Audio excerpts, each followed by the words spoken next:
I found this game on itch.io. Looks kind of cool, and I'm decided to play it. Well, let's start. So, uh, you're not having a great day as usual. Hmm. Oh, great. It's the first time in a while that you felt like going out, but in the middle of your walk, it starts to rain. Typical. But maybe this is just a sign that you should have stayed home today. Yeah, you can always try again tomorrow, right? You turn to head home when... Meow. Huh? What was that? There are only a few people around on the street. It makes sense due to the increase of missing persons around the area recently. Well, that and the weather. Hmm. But none of them react to the sound at all. Curiosity guiding your steps, you follow the sound to the entrance of a dark, dingy alleyway. You timidly enter the alleyway and walk forward. The ground, dampened by the rain, makes your steps sound louder and more confident than you actually feel. Meow, meow. Finally, the sound source comes into view in the cold, dim light of the alley. At the end of the alley, in a big cardboard box, is a cat. Looks cute. Huh, guess that should have been obvious. It's an interesting looking cat. His pretty yellow eyes shine like gold among the dark sea of black fur. He puts his front paws up on the edge of the box and it looks up at you.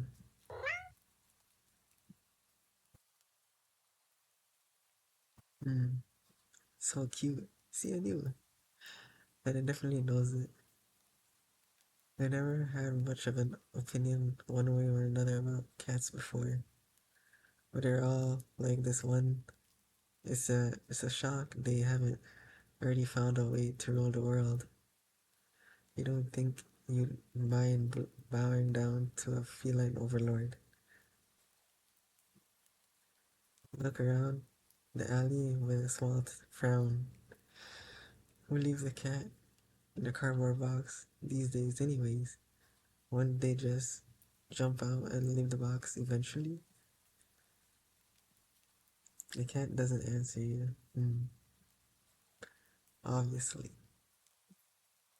It also doesn't do as you suggest and leave the box. It's just looking at you as if waiting for you to make the next move. Do I take the cat home or do I leave it? I'm gonna take the cat home. You know what? Yeah. You reach into the box and pick up the cat, holding it out in front of you. Why not? Meow. You're all alone and well. Kind of in the same boat as myself, so you bring the cat close. Didn't realize it was shivering up until now, but slowly breathes easier as it presses into your chest. Why not stick together, right? At least a little while. Purr, purr. Mm. You think a little wine will probably be like a day.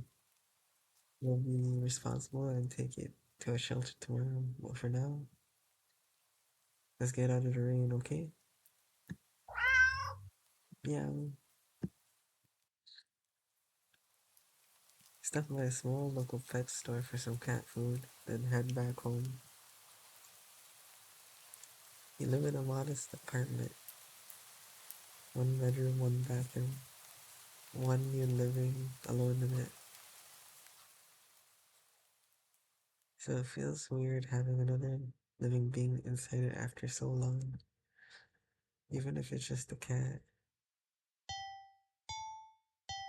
After locking the front door and placing the cat on the floor, you watch for a moment as it carefully explores the new environment, leaving the feline to its own devices. You set up about making the both of you some dinner. You take the can of the cat food and open it with the tab on top. Put some of the cat food on the saucer and click your tongue to call the cat over to you. It perks up at your beckoning and rushes over. It looks at the plate of food and completely ignores it. I guess it's not hungry. You try not to let it annoy you. The cat doesn't understand the concept of money to appreciate that you spent your hard-earned cash on it. You're just a cat after all. I'll just leave it here if you get hungry later, okay? The cat rubs his body against your leg with a purr. You smile. That's enough of a thanks for you. It follows you into the kitchen as you start on your own dinner. You decide that you have enough ingredients for a sandwich. Bread, toasted, mayo and mustard spread, turkey and cheese, and lettuce perfectly placed, tomato sliced. Ow! Even says you cut your finger on the knife while slicing a tomato. Stupid. I feel a little embarrassed for such a blunder and sigh, tossing the knife onto the cutting board. You're about to head to the bathroom for a bandage when the cat pops up onto the counter. It sniffs the knives and meows almost pointedly at you. Hey, hey, don't worry, I'm alright. It was just an. You watch as the cat starts to. What? Lick lightly but enthusiastically at the blood on the knife. At my blood. So you're shocked. You're so shocked that by the time you come to your senses, the knife has been completely licked clean. Cat sits back staring at you. You feel a little uneasy. Sure, cats are meat-eating predators, but that was a little weird, right? Sure, you're no cat expert, but that was definitely not something an ordinary cat would do, right? Meow. Well, regardless, you're not about to abandon cat in need while it's still raining outside. Now, after all your efforts, you're going to take it to the shelter tomorrow anyway. What's one night of awkwardness? Weird or not, just a cat. Rest of the evening, unfortunately, goes downhill from there.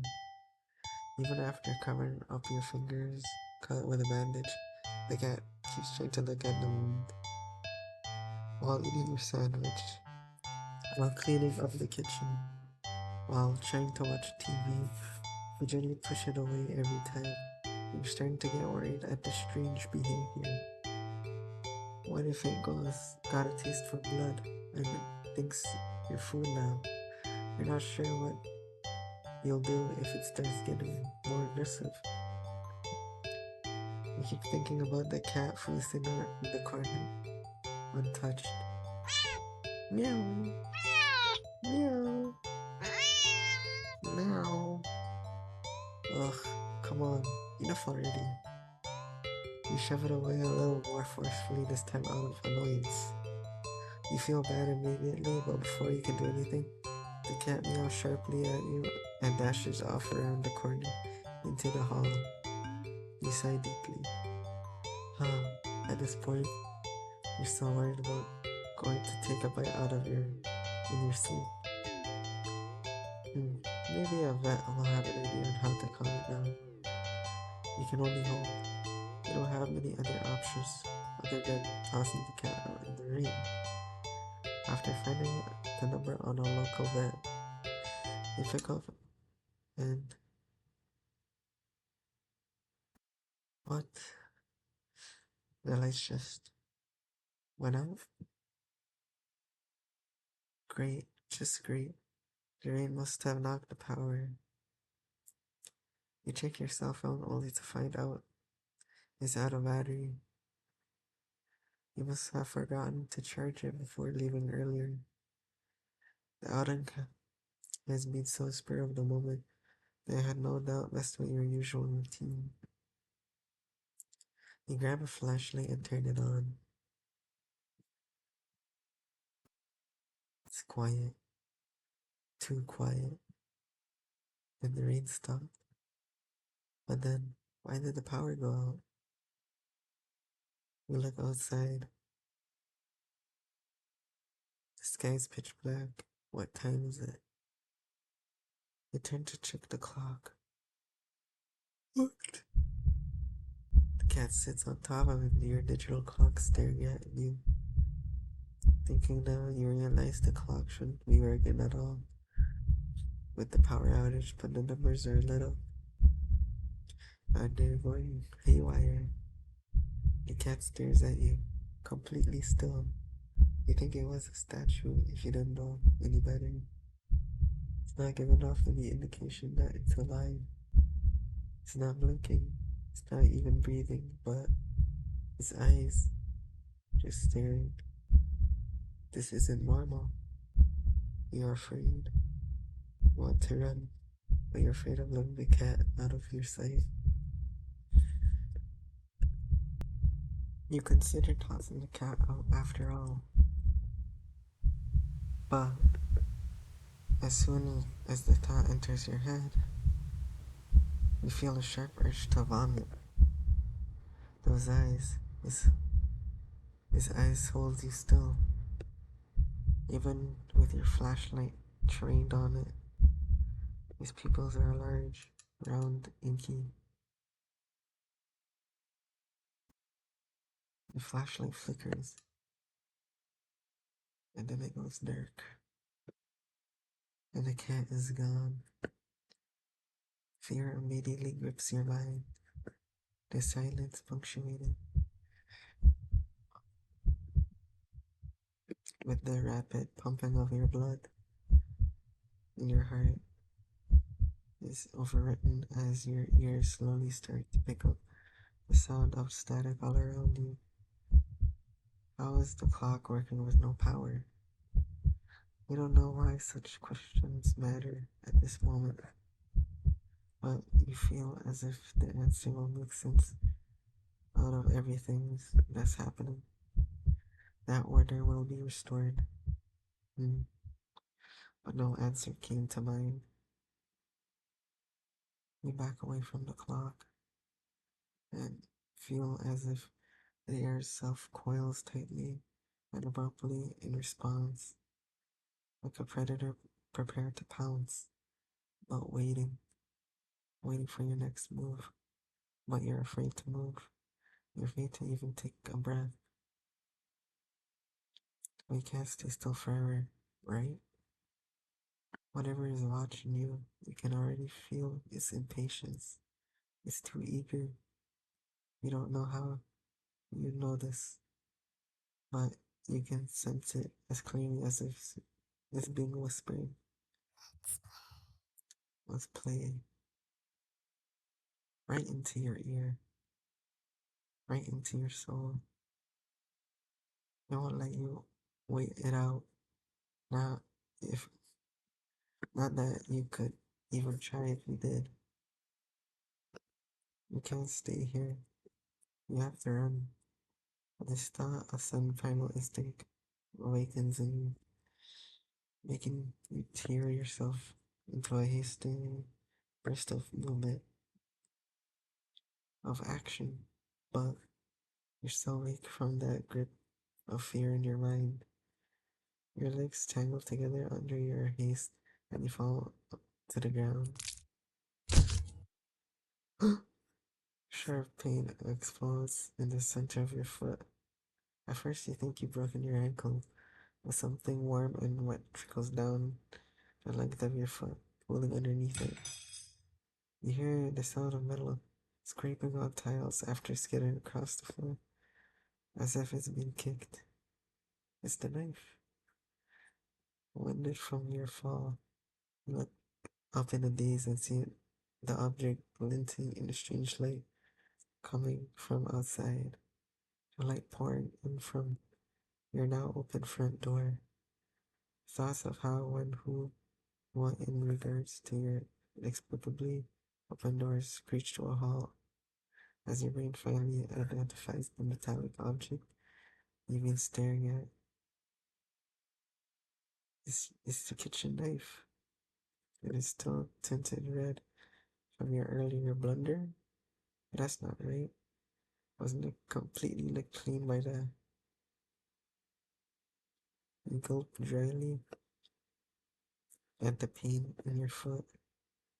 You barely have time to wonder about how the knife ended up on your living room floor to be stepped on.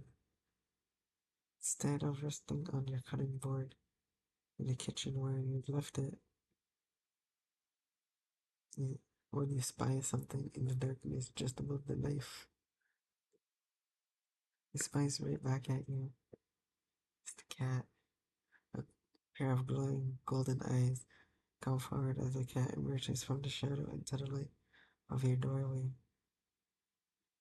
It passes lightly over to the knife as if it's skipping in delight, and it bends down to lap at the blood dripping from the blade. Ah, your senses slowly begin to overwhelm. The chill of air, as if it starts to suffocate you under your weight. The sound of your shaky breath, discordant against the static now piercing your skull. The dryness of your tongue spreading to your throat. The incomprehensible sight of the stray you take in, licking away at your kitchen knife, once again completely clean. The scent of blood, the fresh wound on your foot. Blood? Golden eyes light up to you as if in response to your sudden realization. Blood. You're hurt. Your foot is bleeding. You're bleeding. You're bleeding.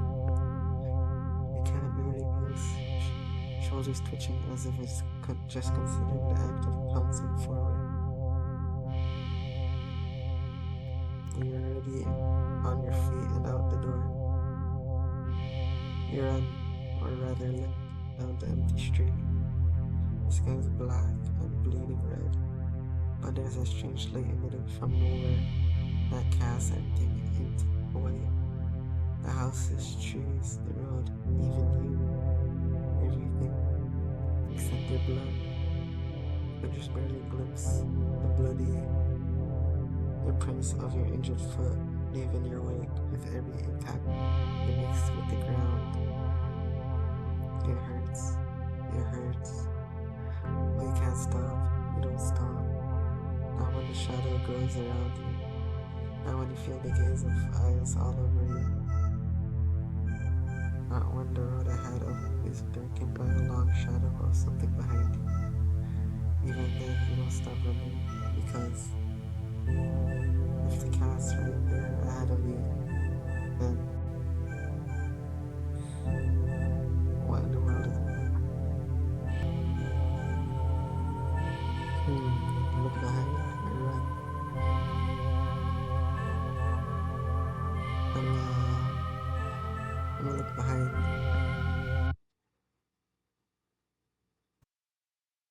Huh? Interesting. How very, very interesting. It begins ending zero.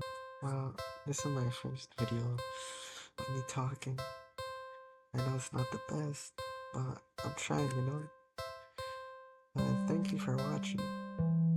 Please give me a chance, you know? Haha.